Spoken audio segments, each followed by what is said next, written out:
వేదానికి మారుపేరు. అంతగా వేదఘోష వినపడుతుంటుంది మధురై దేవాలయంలో. అంత గొప్ప దేవాలయం. అక్కడ ఉండేటటువంటి అమ్మవారి ఆవిర్భావం మాత్రం ఆవిడ స్వయంభూ క్షేత్రం కాదు, ఒకరు ప్రతిష్ఠ చేసింది కాదు. అమ్మవారు అక్కడికి ఎలా వచ్చింది మరి? మీనాక్షి అమ్మవారు అంటే ఆ ప్రాంతాన్ని మలయధ్వజ పాండ్యన్ అనబడేటటువంటి ఒక రాజుగారు పరిపాలిస్తూ ఉండేవాడు. ఆయనకి సంతానం లేదు. సంతానం లేకపోతే ఋత్విక్కులు నువ్వు హోమం చేయి, యజ్ఞం చేస్తే నీకు ఆ యజ్ఞము యొక్క అనుగ్రహం చేత సంతానమును పొందడానికి ప్రతిబంధకమైన పాపము నివారింపబడి యోగ్యత పొంది సంతానాన్ని పొందుతామన్నారు. ఆయన యజ్ఞం చేశాడు. యజ్ఞం చేస్తే యజ్ఞంలోంచి ఒక ఆడపిల్ల పైకొచ్చి తండ్రి అని పిలిచి ఆయన దగ్గరికి వచ్చింది. ఆయన సంతోషించి ఆ పిల్లని ఎత్తుకున్నాడు. కానీ ఆ పిల్ల పుడుతూనే 3 స్తన్యములతో పుట్టింది. ఆయన చాలా బెంగ పెట్టుకున్నాడు. ఇదేమిటి ఆడపిల్ల ఇంత వికారంగా 3 స్తన్యములతో ఉంటే లోకంలో ఎవరు ఈమెని భార్యగా స్వీకరిస్తారు అని. ఇప్పుడు అశరీరవాణి పలికింది. ఈమె 3 స్తన్యములతో పుట్టడానికి కారణం ఈమెకి భర్త ఎవరో నువ్వు నిర్ణయించలేవు సుమా అని చెప్పడానికి. ఈమె ఏ పురుషుణ్ణి చూసినప్పుడు ఈమె 3 స్తనములలో ఒక స్తనము అదృశ్యమై 2 స్తనములు మిగులుతాయో ఆ పురుషుడే ఈమె భర్త. అమ్మవారు ఏ రూపాన్ని పొందినా, ఏ అవతారాన్ని పొందినా ఆవిడ మాత్రం ఎప్పుడూ పరమశివుడికే ఇల్లాలి. కాబట్టి మలయధ్వజ పాండ్యన్ ఇప్పుడు ఆ పుట్టినటువంటి కూతుర్ని కొడుకుల్లా పెంచాడు. కొడుకులు లేరు కాబట్టి యుద్ధ విద్య నేర్పాడు, విలి విద్య నేర్పాడు, పట్టాభిషేకం చేశాడు. ఆమె రాజ్య పరిపాలన చేసింది. రాజ్య పరిపాలన చేసింది, ఆమెకి వివాహం కాలేదు. చాలా కాలం అయిన తర్వాత ఆ తల్లి ఒకానొకనాడు కైలాసానికి వెళ్ళింది. కైలాసానికి వెడితే పూర్వం యోగశక్తితో వెళ్ళారు.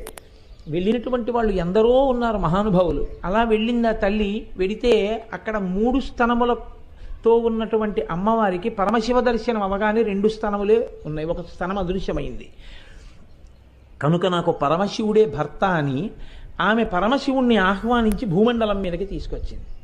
అమ్మవారి అనుగ్రహం వల్ల కదండి సర్వేశ్వరుడు మనకి దక్కింది అసలు. లేకపోతే తనలో తాను రమిస్తూ కూర్చుంటాడు ఎక్కడో. తీసుకొచ్చి అమ్మవారిని కూడా ఆనందింపచేయగలిగిన మోహనాకారము కలిగిన వాడు కాబట్టి సుందరేశ్వరుడు అన్న పేరుతో వచ్చి అక్కడ వెలిశాడు. ఆమె సుందరేశ్వరుడి భార్యగా మీనాక్షి అన్న పేరుతో అమ్మవారు అక్కడ వెలిసింది.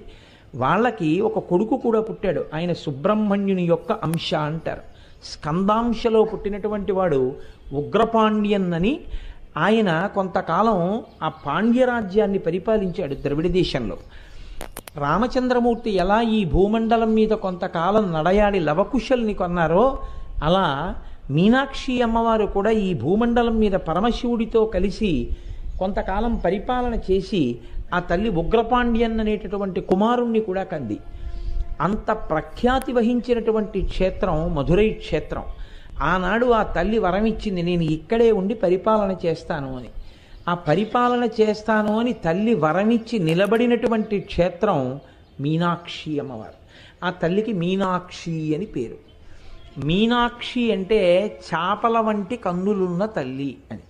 పరిపాలకులకు ఒక లక్షణం ఉంటుంది, మీరు కొంచెం జాగ్రత్తగా గమనించండి. మీనాక్షి అమ్మవారిది పరిపాలనాంశ. అందుకని ఆవిడ పరిపాలకురాలుగా ఉంటుంది. అందుకే కళ్ళతో చూస్తూ ఉంటుంది ఎప్పుడు. ఆఫీసర్ గారు ఇలా చూస్తున్నాడు అనుకోండి, ఆయన చూస్తాడేమో అని మనం భయపడతాం. అలా ఆవిడ తన చూపులతో లోకాన్నంతటినీ చూస్తూ ఉంటుంది, పరిపాలన చేస్తూ ఉంటుంది. పరిపాలన చేసేటటువంటి వారికి ఒక లక్షణం ఉంటుంది సాధారణంగా.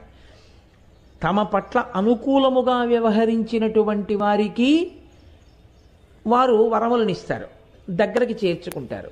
ఎవరు ప్రతికూలంగా ఉంటారో, ఎవరు విమర్శ చేస్తారో, ఎవరు వాళ్ళకి వ్యతిరేకంగా మాట్లాడతారో అలాంటి వాళ్ళని కొంచెం ఇబ్బందికరమైన ప్రదేశంలోకి తీసుకెళ్ళి పెట్టి నా పట్ల నువ్వు అతిగా ప్రవర్తించడం ఎంత ప్రమాదాన్ని తెస్తుందో తెలుసుకొని మిగిలిన వాళ్ళకి ఉదాహరణగా చూపిస్తారు. తీసుకెళ్ళి ఏజెన్సీకి ట్రాన్స్ఫర్ చేస్తారనుకోండి ఈ రోజుల్లో అయితే. అది పరిపాలనాంశ. అటువంటి పరిపాలనాంశ కలిగినటువంటి తల్లి మీనాక్షి అని మీరు అనుకుంటే అప్పుడు అమ్మవారి యొక్క పరిపాలన యందు ఒక దోషం సంక్రమిస్తుంది. ఎవరు మీనాక్షి అమ్మవారిని స్తోత్రం చేస్తారో వాళ్ళని బాగా చూస్తుంది. ఎవరు మీనాక్షి అమ్మవారిని కించిత్తైనా వ్యతిరేకంగా మాట్లాడతారో వాళ్ళ మీద కక్ష పెంచుకుంటుంది. ఇప్పుడు అమ్మవారి యందు మాతృత్వం ప్రశ్నింపబడిందా లేదా? శ్రీమాత అన్న నామమే ప్రశ్నింపబడిందా లేదా? ఇప్పుడు ఇటువంటి పరిపాలనాంశ అమ్మవారి యొక్క సమగ్ర స్వరూపానికి ప్రతిబంధకంగా నిలబడిపోయిందా లేదా? మరి ఇప్పుడు ఆ పరిపాలనాంశని ఎలా ఆవిష్కరించడం మీనాక్షి పరిపాలనాంశని అంటే పెద్దలు అంటారు, మీనాక్షి అన్న పేరుతో అమ్మవారు వెలియడానికి కారణం ఏమిటంటే చేపలు తమ పిల్లల్ని అంటే తమ గుడ్లని తాము పొదగవు, తమ పిల్లల్ని తాము పోషించవు. ఆ పిల్లలు తల్లి వంక ఆకలితో చూస్తే స్తన్యం ఇచ్చి పోషించవు. తల్లులు కూడా పిల్లల వంక ప్రేమతో చూస్తాయి, అయ్యో ఆకలిస్తోందా నాన్న అని చూస్తాయి. తల్లి ప్రేమతో చూస్తే చేప పిల్లలకి కడుపు నిండిపోతుంది. చూపులతో పోషించగలిగినటువంటి తత్వం కాబట్టి, చూపులతో ఆవిడ ఇలా చూసి రక్షించగలిగినటువంటి తల్లి కాబట్టి ఆవిడ్ని మీనాక్షి అని పిలుస్తారు. అయితే ఇప్పుడు చూపులతో రక్షించగలిగిన తల్లి బాగుంది, కానీ ఆ చూపులతో రక్షించడం అన్న పరిపాలనాంశలో ఆవిడికి వ్యతిరేకంగా మాట్లాడితే ఇబ్బంది పెడుతుందని మీరు ఇందాక అన్నారు కదా, మరి అది ప్రమాదహేతువు కదా. అంటే ఏం అలా ఉంటే తప్పేమిటని మీరు నన్ను అడగచ్చు. భగవత్ తత్వంలో ఒక గమ్మత్తు ఒకటి ఉంది. భాగవతంలో ధర్మరాజు గారు ఈ విషయాన్ని నారదుడు ధర్మరాజు గారితో మాట్లాడుతూ అంటాడు, కామోత్కంఠత గోపికల్ భయమునన్ కంసుండు వైరక్రియా సామాగ్రిం శిశుపాల ముఖ్య నృపతుల్ సంబంధులై వృష్ణులను ప్రేమన్ మీరలు భక్తి మేము ఇది చక్రింగంటి మెట్లైన నుద్ధామ ధ్యాన గరిష్ఠులైన హరిచందన్ వచ్చు ధాత్రీశ్వర అంటాడు. భగవంతుడి విషయంలో ఉండే లక్షణం ఏమిటంటే కామోత్కంఠత గోపికల్, కామంతో గోపికలు పొందారు. వైరక్రియా సామాగ్రిం శిశుపాల ముఖ్య నృపతులు, వైరంతో శిశుపాలాదులు పొందారు. కాకపోతే ఆ వైరంతో బతకడం అనేటటువంటిది చాలా అసహ్యంగా ఉంటుంది. భక్తితో అమ్మవారిని చేరడం వేరు, వైరంతో చేరడం వేరు. వైరంతోనైనా భగవన్నామాన్ని తలుచుకోవడం, అమ్మవారు మాత్రం ఏదో ఒక రూపంగా నన్ను తలుచుకుంటున్నాడు కదా అని అనుగ్రహిస్తుంది. అలా అనుగ్రహించింది అనుకోండి, అప్పుడు పరిపాలన యందు వైరం చూసే లక్షణం లేదు, ఎలాగో అలా నన్ను తలుచుకున్నాడు కదా అని కారుణ్యం చూపించే పూర్ణ కారుణ్యమూర్తి అవుతుంది. అప్పుడు ఆవిడికి మామూలు అధికారులందరూ ఎలా అయితే తమకు వ్యతిరేకంగా మాట్లాడితే కోపగించి తమ కింద వారిని ఇబ్బంది పెడుతుంటారో అలా ఇబ్బంది పెట్టేటటువంటి లక్షణం కాకుండా, తనకి వ్యతిరేకంగా మాట్లాడిన వారి పట్ల కూడా ఏదో రకంగా నా పేరు ఎత్తాడు కదరా అంతే చాలని రక్షించే తత్వం ఉంటే అప్పుడు ఆమెది పరిపూర్ణమైన మాతృత్వంతో కూడిన స్వరూపం అవుతుంది. మీరు పట్టుకోగలిగారని నేను అనుకుంటున్నాను. అలా ఆవిడ చూసింది అని మీరు ఏమైనా ఉదాహరణ చెప్పగలరా మీనాక్షి తత్వంలో? అప్పుడు నేను చెప్పిన పరిపాలనాంశ పూర్తవుతుంది. అంటే మధురైలో ఒక సంఘటన చెప్తారు పెద్దలు, యథార్థంగా జరిగిన సంఘటన. బ్రిటిష్ గవర్నమెంట్ మన దేశాన్ని పరిపాలిస్తున్న కాలంలో మధురై ప్రాంతాన్ని రోజ్ పీటర్ అనేటటువంటి ఒక కలెక్టర్ పరిపాలిస్తుండేవాడు. ఆ రోజ్ పీటర్ సనాతన ధర్మానికి, సనాతన ధర్మంలో అంతర్భాగమైనటువంటి దేవాలయ వ్యవస్థకి వ్యతిరేకం. కాబట్టి ఆయన మధురైలో పరిపాలిస్తున్నాడు కాబట్టి ఆయన ప్రతిరోజు మీనాక్షి అమ్మవారికి వ్యతిరేకంగా మాట్లాడుతుండేవాడు. అమ్మవారిని చాలా నిందతో ప్రస్తావన చేస్తుండేవాడు. కానీ ఆయనకి అదే పని. ఎందుకంటే మధురైలో తెల్లవారితే వేదం వినపడుతుంది, తెల్లవారితే వచ్చే వాళ్ళందరూ మధురై మీనాక్షి అమ్మవారి దేవాలయం కోసం వస్తారు. కాబట్టి ఆయన ప్రతివాడిని పిలుస్తూ ఉండడం, ప్రతివాడితోటి అమ్మవారిని నింద చేసి మాట్లాడుతూ ఉండడం, ఇలా చాలా కాలం జరిగింది. ఈయన పరిపాలకుడా, ఇలాంటి పరిపాలకులను నియమించగలిగిన పరిపాలకురాలు ఆవిడ పరిపాలకురాలు శ్రీ మహారాజ్ఞి. ఇప్పుడు ఆవిడ సాధారణమైన అధికారులు లాంటిది ఆవిడ కూడా అయ్యుంటే ఆవిడ ఏం చెయ్యాలి? రోజ్ పీటర్ ఆవిడ పట్ల వ్యతిరేకంగా ఇలా ప్రతిరోజు మాట్లాడుతున్నందుకు రోజ్ పీటర్ని ఆవిడ శిక్షించాలి. కానీ ఆవిడ ఏం చేసిందంటే, ఒక రోజున ఆయన తన కలెక్టర్స్ బంగ్లాలో నిద్రపోతుంటే ఆవిడ ఆయనకి ఉత్తర క్షణంలో స్వప్నమునందు చెప్పింది, కొద్దిసేపట్లో పిడుగు పడపోతోంది నీ ఈ బంగళా మీద, నువ్వు ఈ బంగళా విడిచిపెట్టి దూరంగా వెళ్ళిపోవాలి. అతను వెంటనే మేల్కొని, ఏమిటి నాకు ఇలా అనిపించింది, అమ్మవారు కనపడి నాకు ఇలా చెప్పింది. అతను ఆ అనుభూతిని వదిలిపెట్టలేకపోయాడు. ఇది సత్యమే అనిపించింది. బయటకు వచ్చి చూస్తే మబ్బులు పడుతున్నాయి. ఏమిటి మబ్బులు కూడా పడుతున్నాయి, నాకు ఇలాంటి కల వచ్చింది, ఎందుకైనా మంచిదని అతను ఏం చేశాడంటే బంగ్లా విడిచిపెట్టి దూరంగా వెళ్ళాడు కారులో. అతను దూరంగా వెళ్ళినటువంటి కొద్దిసేపటికి పిడుగు బంగ్లా మీద పడి బంగ్లా అంతా బద్దలైపోయింది. అతను మీనాక్షి అమ్మవారికి మహాభక్తుడై అత్యంత విలువైనటువంటి ఆభరణములను బహూకరించాడు. ఇప్పటికీ మీనాక్షి అమ్మవారి దేవాలయంలో ఆ ఆభరణాలు ఉన్నాయి. ఇప్పుడు చెప్పండి, మీనాక్షి తత్వం ఎంత గొప్పదో మీరు ఆలోచించండి. చాలా తొందరగా ప్రసంగం పూర్తి చేయాలి అనుకునేటటువంటి సమయాల్లో ఒక ఉదాహరణతోటి ఆ అంశాన్ని పరిపూర్ణం చేసేసే ప్రయత్నం చేస్తాం.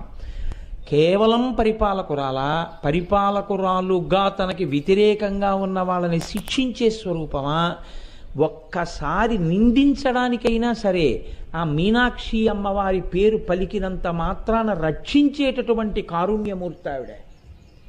అందుకే మీనాక్షి అమ్మవారి స్వరూపాన్ని అంత గొప్ప స్వరూపంగా చెప్తారు. అందున నేను మీతో మనవి చేసి ఉన్నాను, అది బ్రహ్మానందాన్ని ఇచ్చేటటువంటి బ్రహ్మరంధ్ర ప్రాంతం సహస్రారం. అంత గొప్ప స్థానం, అంత గొప్ప మూర్తి మీనాక్షి అమ్మవారు. అటువంటి మీనాక్షి అమ్మవారు అంత గొప్ప తల్లి కదా. ఆ తల్లి ఎంత గొప్పదో మీకు మధురై క్షేత్రంలో ఉన్నటువంటి ఒక మూర్తి చెప్పేస్తుందండి. ఇప్పటికీ మధురై క్షేత్రంలో ఒక మంటపంలో 7 రాణులతో కూడినటువంటి ఒక రాజుగారి యొక్క విగ్రహం ఉంటుంది గోడ మీద. దాన్ని తిరుమల నాయకర్ మూర్తి అంటారు. తిరుమల నాయకర్ అని ఆ ప్రాంతాన్ని పరిపాలన చేసిన రాజు 7 రాణులతో కలిసి తన విగ్రహాన్ని చెక్కించుకున్నాడు. రాజు విగ్రహం చెక్కాడు శిల్పి, మిగిలిన 6 రాణుల యొక్క విగ్రహాల్ని చెక్కాడు. కానీ సుమనతీర ఆచార్య అని పేరు ఆయనకి, ఆ శిల్పికి. ఆ సుమనతీర ఆచార్య 6 రాణుల విగ్రహాలు చెక్కిన తర్వాత మహారాజ్ఞి పట్టమహిషి యొక్క విగ్రహాన్ని చెక్కాడు. అంతా చెక్కిన తర్వాత పట్టమహిషి యొక్క మోకాలి మీద చిన్న పెచ్చు విరిగిపోయింది. ఎంత ప్రయత్నించినా ఇంకా ఆ విగ్రహంలో ఆ మోకాలి మీద ఉన్న ప్రాంతాన్ని అతను దిద్దలేకపోయాడు. రాజుగారు దేవాలయంలోకి వచ్చి ఆ విగ్రహాలు తయారయ్యాయని చూసే సమయం దగ్గరికి వచ్చింది. అతను భయపడిపోయాడు. ఏడుస్తూ మధుర మీనాక్షి అమ్మవారికి అత్యంత ప్రీతిపాత్రుడు, అమ్మవారిని నిరంతరం ధ్యానంలో దర్శించగలిగినటువంటి శక్తి ఉన్నవాడు, అంతటి మహానుభావుడు, త్రికాలవేది, మహాభక్తుడు, అమ్మవారి స్తోత్రములను విశేషంగా చేసినటువంటి వారు. ఆ రాజుగారి మంత్రి, తిరుమల నాయకర్ మంత్రి నీలకంఠ దీక్షితులను ఉన్నారు. ఆయన దగ్గరికి వెళ్ళి అడిగాడు, అయ్యా నేను రాజుగారి పట్టమహిషి విగ్రహాన్ని చెక్కాను, నా ప్రారంధమేమో మోచిప్ప మీద ఉన్నటువంటి చిన్న ముక్క తుళ్ళిపోయింది, ఆ విగ్రహం నేను ఎంత ప్రయత్నించినా మోకాలు సరిగ్గా అవ్వట్లేదు, ఏం చెయ్యని రాజుగారు వచ్చే రోజు దగ్గరికి వచ్చేసిందని అడిగాడు. ఆయన కళ్ళు మూసుకుని మీనాక్షి అమ్మవారిని ధ్యానం చేశారు. ధ్యానం చేసి ఆయన అన్నారు, నాకు మీనాక్షి అమ్మవారు చెప్తోంది, పట్టపురాణి మోకాలి మీద పుట్టుమచ్చుంది, అది ఉత్తమ జాతి స్త్రీకి ఉండవలసినటువంటి లక్షణం. ఆ మోకాలి మీద పుట్టుమచ్చ ఉన్న కారణం చేత అమ్మవారి గుళ్ళో పెట్టవలసిన మూర్తి కాబట్టి పట్టపురాణి యొక్క మోకాలు మీద అందుకే మచ్చ పడినట్టుగా పెచ్చు విరిగిపోయింది, అందుకని సరవట్లేదు, నువ్వు అలాగే ఆ మూర్తిని అక్కడ పెట్టేశాయి అన్నాడు. మహారాణిని అక్కడ పెట్టేశాడు. రాజుగారు చూడ్డానికి వచ్చారు. వచ్చి మిగిలినవి మామూలుగా చూశాడు. తన విగ్రహం తన రాణుల విగ్రహం కాబట్టి బాగా పరికించి చూసి అందులో పట్టపురాణి విగ్రహాన్ని పరికించి చూశాడు. మోచిప్ప మీద అలా ఎందుకుంది అని అడిగాడు శిల్పిని. అమ్మగారి మోచిప్ప మీద పుట్టుమచ్చుంది అని చెప్తే తల తెగిపోతుంది. అందుకని ఆయన భయపడి ఈ మాట చెప్పలేక రాజుగారితోటి, నీలకంఠ దీక్షితుల వారు నాతో ఈ మాట చెప్పారు, పట్టపురాణి గారి మోకాలు మీద పుట్టుమచ్చ ఉందని, అందుకని అలా చెక్కానన్నాడు. వెంటనే రాజు ఇంటికి వెళ్ళిపోయాడు. ఇది నీలకంఠ దీక్షితుల వారికి తెలియదు. ఆయన ఇంట్లో పూజ చేస్తున్నారు మీనాక్షి అమ్మవారికి. ఆయన ధ్యానమునందు లోపల అనుభవిస్తూ ఉండేవారు ఆ తల్లి యొక్క దర్శనాన్ని. నీరాజనం ఇచ్చేటటువంటి సమయం వచ్చింది. రాజు అంతఃపురానికి వెళ్ళి భటుల్ని పిలిచి ఉత్తర క్షణంలో మంత్రిని బంధించి తీసుకురండి అన్నాడు. భటులు వెళ్ళి మిమ్మల్ని బంధించి తీసుకురమ్మన్నారు రాజుగారు, కబురు వచ్చిందన్నారు. ఈ మాట పూజామందిరంలో ఉన్నటువంటి నీలకంఠ దీక్షితుల వారికి చెప్పారు. ఆయన, నేను మంత్రిని, రాజు నన్ను బంధించమని ఎందుకంటాడు అని అంతర్ముఖులై చూశారు. తను పట్టపురాణి మోకాలి మీద పుట్టుమచ్చ ఉందన్న విషయాన్ని చూశాడన్న దుగ్ధ రాజులో బయలుదేరింది. ఏ కన్నులతో చూశాడో ఆ కళ్ళు కాల్చెయ్యాలని పిలిపించాడు. కాబట్టి ఆయన అనుకున్నారు, నేను ఎలా చూశానో రాజు చెప్పినా నమ్మలేడు. ఎందుకంటే ఇప్పుడు కళ్ళు మూసుకుపోయి ఉన్నాడు. రాజు శిక్ష వేసే కన్నా నేను అమ్మవారి అనుగ్రహంగా శిక్ష అనుభవిస్తానని నీరాజనవిస్తున్నటువంటి కర్పూరాన్ని తీసి తన కనురెప్పల మీద పెట్టుకున్నాడు. ఆయనకి చల్లగా అనిపించింది, కానీ ఆయన 2 నేత్రాలు కాలిపోయాయి. కాలిపోయిన తర్వాత ఆయన బయటికి వచ్చి భటులతో అన్నారు, రాజు ఏం చేద్దామని నన్ను పిలిచాడో అది నేనే చేసేసుకున్నానని చెప్పండి, నా కళ్ళు కాలిపోయాయని చెప్పారు. వీళ్ళు వెళ్ళి రాజుగారితో చెప్పారు. రాజు తల్లడిల్లిపోయాడు. అప్పటికంటే కోపం వచ్చింది, కానీ నేను కళ్ళు కాలుద్దామనుకున్నానన్న విషయాన్ని కూడా తెలుసుకున్నాడు. అంటే ఇది ఎలా తెలుసుకున్నాడో, నా భార్య మోచిప్ప మీద పుట్టుమచ్చను అలా తెలుసుకున్నాడు తప్ప. మహానుభావుడు, మహాభక్తుడు మీనాక్షి అమ్మవారికి. ఆయన కర్మ కాలిందా తప్పు పనులు చేయడానికి? ఎంత పొరపాటు చేశానని పరిగెత్తుకుంటూ మంత్రి గారి గృహానికి వచ్చాడు. వచ్చి, నా వల్ల అపరాధం జరిగిపోయింది, మీరు ఎలా చూడగలిగారన్నది నేను తెలుసుకోలేకపోయాను అంటే. అప్పుడు నీలకంఠ దీక్షితరు చెప్పారు, నాకు ధ్యానంలో అమ్మవారు చెప్పింది పట్టపురాణి మోకాలు మీద పుట్టుమచ్చుందని, అందుకని నేను శిల్పిని ఆదేశించాను అలా ఉంచమని. కానీ నువ్వు నన్ను తప్పర్థం చేసుకున్నావు రాజా, నా కళ్ళు కాల్చేసుకున్నాను అన్నారు. అంటే రాజు మంత్రి కాళ్ళ మీద పడి, మీరు మళ్ళీ కన్నులు తెప్పించుకుని వెలుతురు చూడవలసింది, మీరు నా మాట మేరకు కళ్ళు కాల్చుకున్నారో మీరు నేను ఈ పాపంతో కాలిపోకముందే అమ్మవారిని ప్రార్థించి కన్నులు పొందండి అన్నారు. అప్పుడు ఆయన ఆనంద సాగర స్తవం చేశాడు నీలకంఠ దీక్షితుడు. ఆనంద సాగర స్తవం సగం ప్రపత్తి, సగం అమ్మవారి యొక్క వర్ణన, సౌందర్యలహరిలాగా. ఆ ఆనంద సాగర స్తవం చేసేటప్పుడు పాదాల దగ్గరికి వచ్చింది, అమ్మవారి దగ్గరికి. అప్పటి వరకు ఆయన చెప్తున్నారు, రాస్తున్నారు. పాదాల దగ్గరకు వచ్చిన తర్వాత ఆయనకి కన్నులు లేవు, నోటితో చెప్పుకెళ్ళిపోతున్నారు. ఆయన చెప్తూ చెప్తూ ఆ శ్లోకంలో అన్నారు, అమ్మా నీవు చాలా గొప్పదానివి, కానీ బిడ్డడు కదా అని నువ్వు నీ పాదములను తీసుకొచ్చి నా ఎదురుగుండా పెట్టి చూడు అన్నా నేను చూడలేనమ్మా, నా కళ్ళు కాలిపోయాయి అన్నారు. అనగానే ఆయనకి కళ్ళు వచ్చేసి, అమ్మవారు కళ్ళు ఇచ్చేసి. మధుర మీనాక్షి అమ్మవారు ఎంత గొప్ప స్వరూపమో చెప్పగలిగినటువంటి ఒక సాక్ష్యంగా ఇప్పటికీ మధురైలో మీకు లోపలికి వెడితే ఆ తిరుమల నాయక రాజుగారు ఆయన 7 భార్యల విగ్రహాలు పట్టమహిషి మోకాలు మీద పెచ్చుడిపోయి ఇప్పటికి కూడా కనపడుతుంది. నీలకంఠ దీక్షితారు అంత వైభవాన్ని పొందారు. అమ్మవారి యొక్క గొప్పతనం ఇంత గొప్పదైతే మరి ఎందుకు సౌందర్యలహరిలో లేదండి? అసలు అక్కడ కదా నేను ఎత్తుకున్నాను. అసలు నేను మొదలుపెట్టింది అది మొదలుపెట్టి మధురై వైభవ ప్రస్తావనలోకి నేను వచ్చాను. అంత గొప్ప మీనాక్షి స్వరూపమే, జగములను పరిపాలించేటటువంటి తల్లే, అంతటి కారుణ్యమూర్తే. మరి అటువంటి పూర్వకాలంలో మధురైలో ఇంకో పరీక్ష కూడా ఉండేది. మధురైలో కోనేరు ఉండేది ఎదురుగుండా, అది దేవేంద్రుడు అక్కడ కమలములను ప్రతిష్ఠ చేశాడు అంటారు. ఇప్పుడు దాంట్లో తామరలు లేవనుకోండి. పూర్వం ఎవరైనా పుస్తకాలు రాస్తే పుస్తకం తప్పుగా కానీ రచన చేసేస్తే కొన్ని వేల మందిని పాడు చేసేస్తుంది. మాట పుస్తకం మీరు ఒక్కటి గుర్తుపెట్టుకోండి, ఈ రెండంతంత గొప్పవి లేవు, ఈ రెండంత ప్రమాదకరమైనవి లేవు. మీరు ఒక్క తప్పుగా ప్రచారం చేసేటటువంటి వాడు, తప్పు మాటలు చెప్పేవాడు చాలా ఉత్సాహంగా వినడానికి అనిపించిన తప్పు త్రోవలోకి మిమ్మల్ని నడిపించగలిగినటువంటి మాటల పట్ల ఆకర్షితులయ్యారనుకోండి, ఒక మనుష్య జన్మంతా పోతుంది. ఒక్క మాట జన్మ పోతుంది, అటువైపుకి వెళ్ళిపోతాడు. తెలియక తప్పు ఉపాసనల వైపు కెడతాడు, తెలియక తప్పుగా ఉండేటటువంటి భక్తి మార్గం వైపు కెడతాడు, తెలియక తప్పుగా ఉండేటటువంటి జీవన శైలిలోకి వెళ్ళిపోతాడు.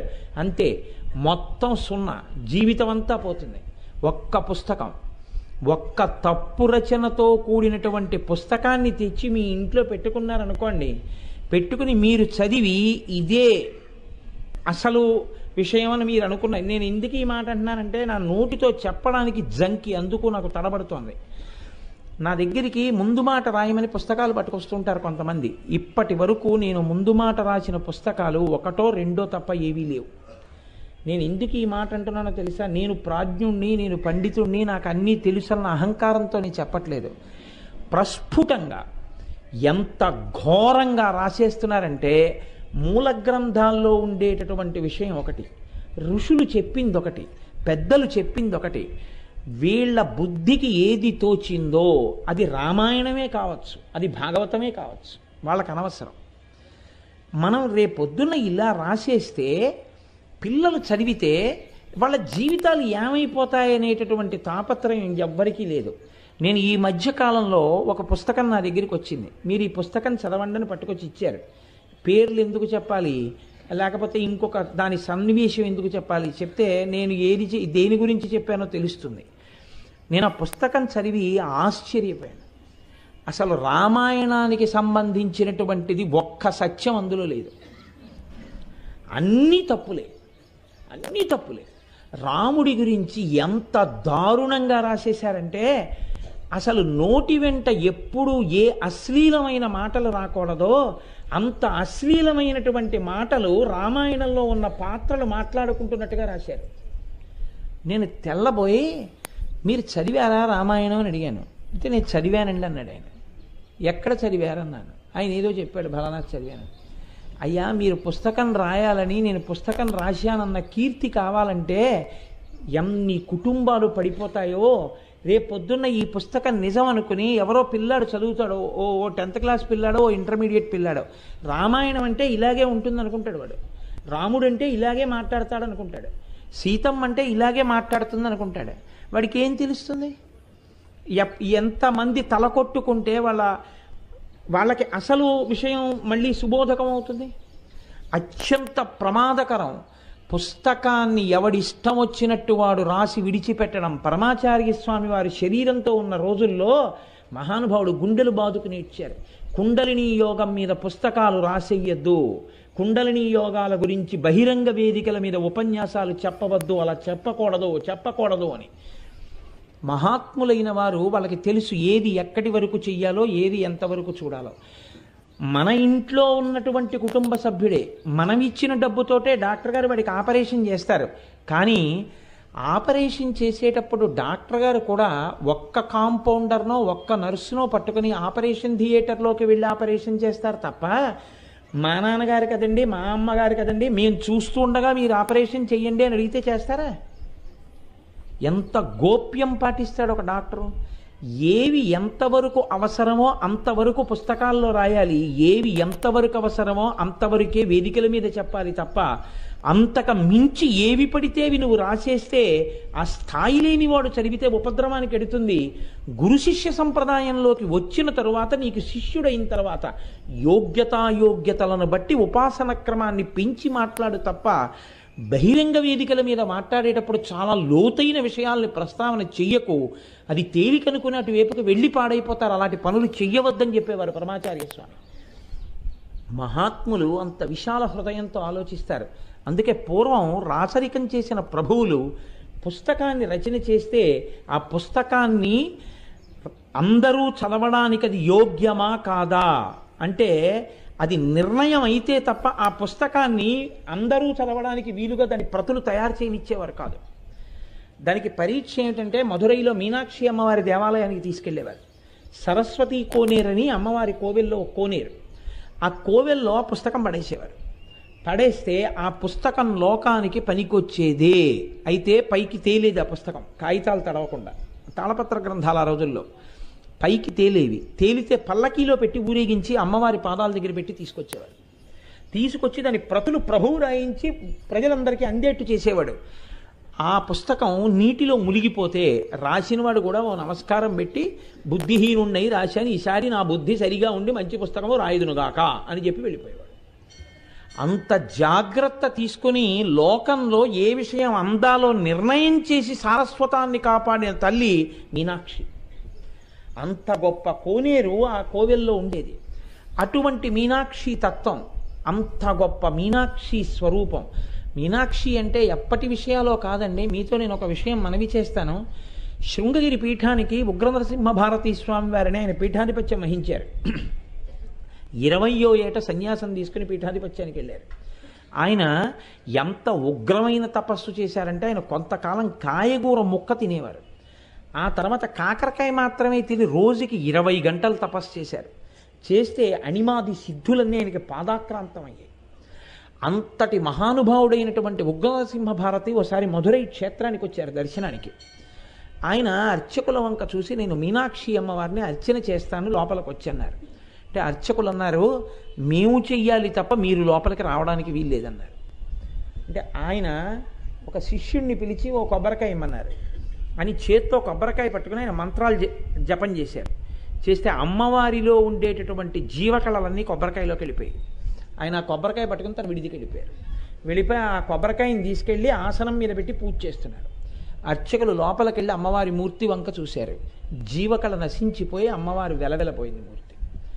అప్పుడు వాళ్ళు భయపడి, మహానుభావులు, నేను ఇది నిన్నటి రోజున మీతో ప్రస్తావన చేసింది, వాళ్ళు మహాలక్ష్మి సంపన్నులంటే వాళ్ళు ఈశ్వర తేజస్సును కూడా తీసుకోగలరు, అంతటి శక్తివంతులు.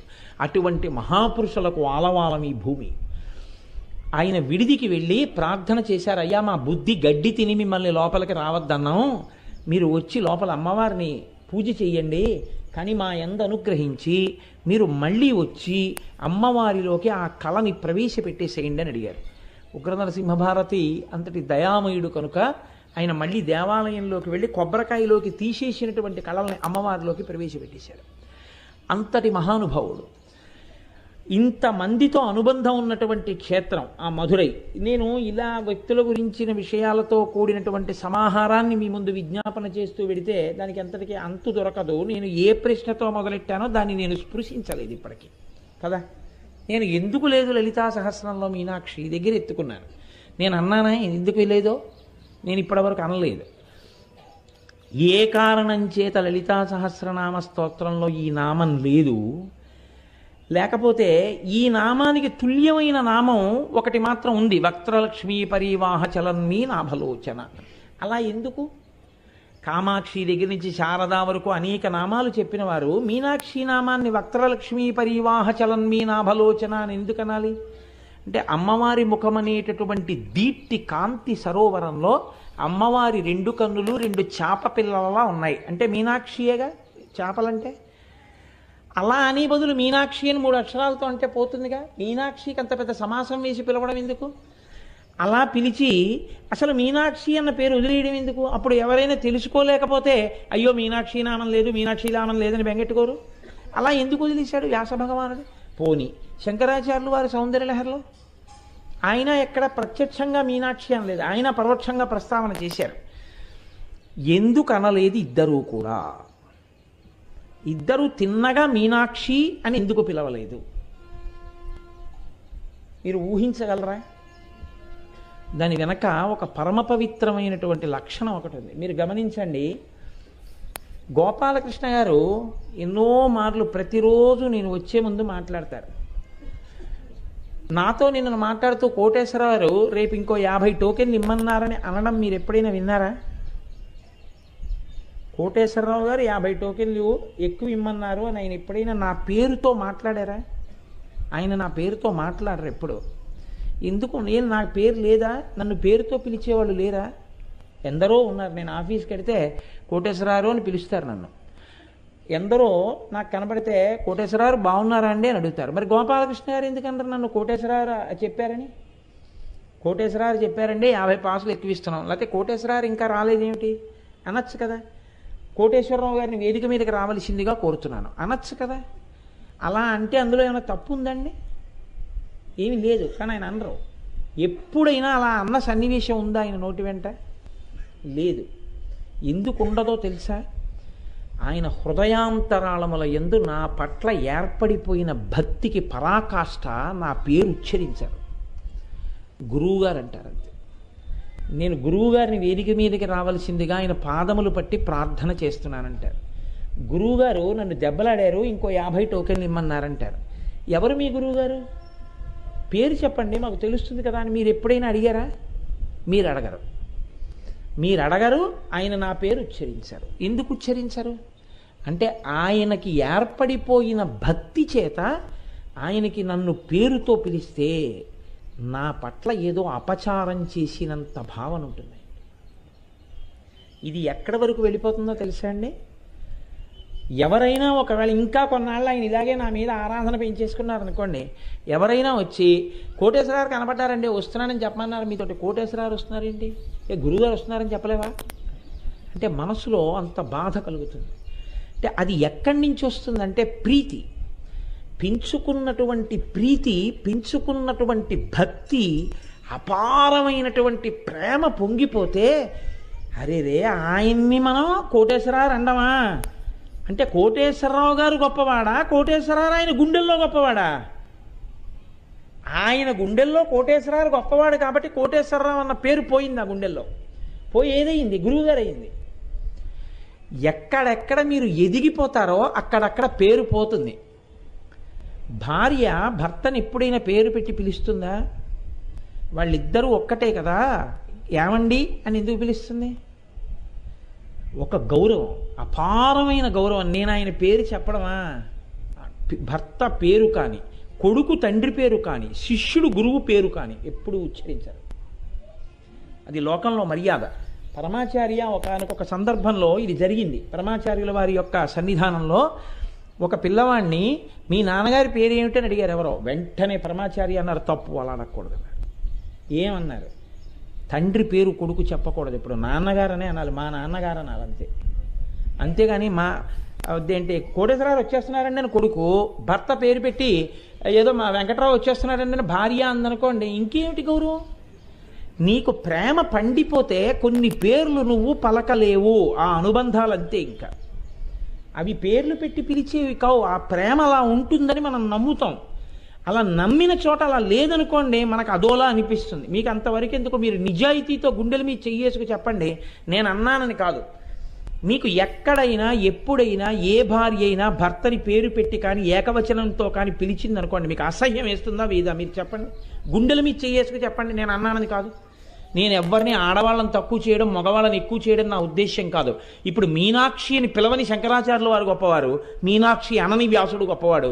భర్తని పేరు పెట్టి పిలవని ఆడది గొప్పది తప్ప, ఆడది పిలిస్తే ఆవిడికి ఏదో తగ్గిపోతుందని కాదు, ఆవిడ గొప్పతనం జారిపోతుందని పిలవద్దండి శాస్త్రం. ఏమండి అని అందుకు పిలుస్తుంది, గురువు కాబట్టి. యోమే భర్త సమే గురువు తం నిత్యం అనురక్తాస్మి యథారూపాం సువర్చల అంది సీతమ్మ రాముడి గురించి. నా గురువు అయినంది. అంతటి మహానుభావుడు గురువుని కానీ భర్తని కానీ పేరు పెట్టి పిలవమే, తండ్రిని కానీ. అటువంటిది ఇంత గొప్ప స్వరూపం అమ్మవారి స్వరూపాల్లో పతాక స్థాయిలో ఉన్నటువంటి స్వరూపం. అందుకే కామాక్షి అమ్మవారిని కామాక్షి అని శంకరాచార్యుల వారు పిలవలేదు. పణత్ కాంచీదామాకరిక లభ కుంభస్తననత పరీక్షీణా మధ్యే పరిణత శరచంద్రవదన అంటూ వర్ణన చేసి ధ్యానానికి వదిలేశారు తప్ప కామాక్షి అని అనలేదు. ఎందుకనలేదు అంటే ఆయన ప్రాణం. నాకు మా అమ్మ మీద పిచ్చి గౌరవం, సుశీల అని నేను అనగలనా? మా అమ్మ మీద ప్రేమ కదా అని నేను సుశీల అని మా అమ్మని ఎప్పుడు నేను పిలవను కదా. అమ్మా అమ్మా అనే పిలుస్తాను. అమ్మా అన్న పిలుపు కన్నా పెద్ద పిలుపు లోకంలో ఇంకోటి లేదు. అందుకని శ్రీమాతతోటే మొదలెట్టాలి. శ్రీమాత అని మొదలుపెట్టి పేర్లు చెప్పినా అమ్మో మీనాక్షి అని నా నోటితో అనేయడమే ఆ తల్లిని.